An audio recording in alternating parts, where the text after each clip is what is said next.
കേരളത്തിൽ ഇപ്പോൾ സർപ്രൈസുകൾ നൽകുന്ന പാർട്ടി ഏതെന്ന് ചോദിച്ചാൽ അതിന് ഒരൊറ്റ ഉത്തരമേ ഉള്ളൂ. അത് കോൺഗ്രസ് മാത്രമാണ്.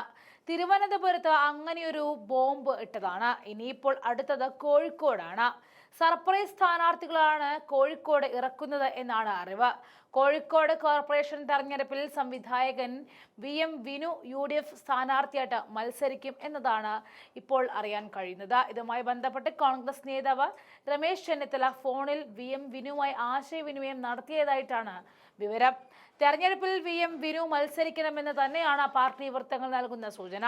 കോഴിക്കോട് DCC ഓഫീസിൽ കോഴിക്കോട് കോർപ്പറേഷൻ സ്ഥാനാർത്ഥി പ്രഖ്യാപനവുമായി ബന്ധപ്പെട്ട് അവസാനഘട്ട ചർച്ചകൾ നടന്നു വരികയാണ്. അതിനിടയിലാണ് VM വിനു സ്ഥാനാർത്ഥിയാകുമെന്ന തരത്തിൽ വാർത്തകൾ പുറത്തുവരുന്നതും.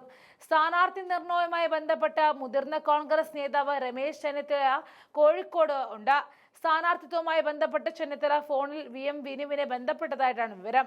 ചെന്നിത്തല ഫോണിൽ വിളിച്ചപ്പോൾ VM വിനു എന്ത് പ്രതികരണമാണ് നടത്തിയത് എന്നതിനെ കുറിച്ച് വ്യക്തതയില്ല.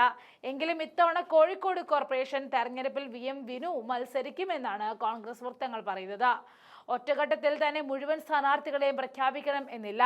അതിനിടയിലാണ് തിരക്കിട്ട നീക്കം കോൺഗ്രസിന്റെ ഭാഗത്തു നിന്നും ഉണ്ടായിരിക്കുന്നതും. കഴിഞ്ഞ കുറേ നാളുകളായി LDF ആണ് കോർപ്പറേഷൻ ഭരിക്കുന്നത്. ഇത്തവണ എങ്ങനെയെങ്കിലും കോർപ്പറേഷൻ ഭരണം പിടിക്കാനുള്ള തീവ്ര ശ്രമത്തിലാണ് കോൺഗ്രസ് ഉള്ളതും.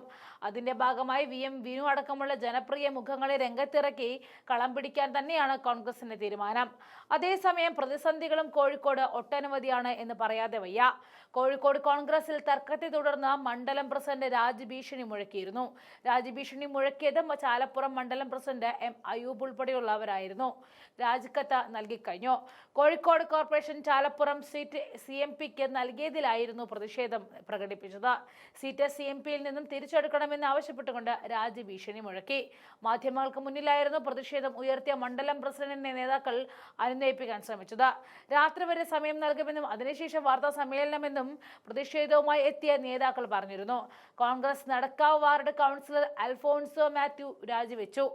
ആം ആദ്മിയിലേക്ക് സ്ഥാനാർത്ഥിയായിട്ട് മാവൂർ റോഡിൽ നിന്ന് മത്സരിക്കും. പക്ഷെ എന്തെല്ലാം പ്രതിസന്ധി വന്നാലും, ഒരുപക്ഷെ ആകാശം ഇടിഞ്ഞ് താഴെ വീണാലും അതിനെ എല്ലാം തരണം ചെയ്യാനുള്ള ഒരു വിൽ പവർ ഇപ്പോൾ കോൺഗ്രസിനുണ്ട്. അത് തരണം ചെയ്തിരിക്കും, ഭരണം പിടിച്ചിരിക്കും.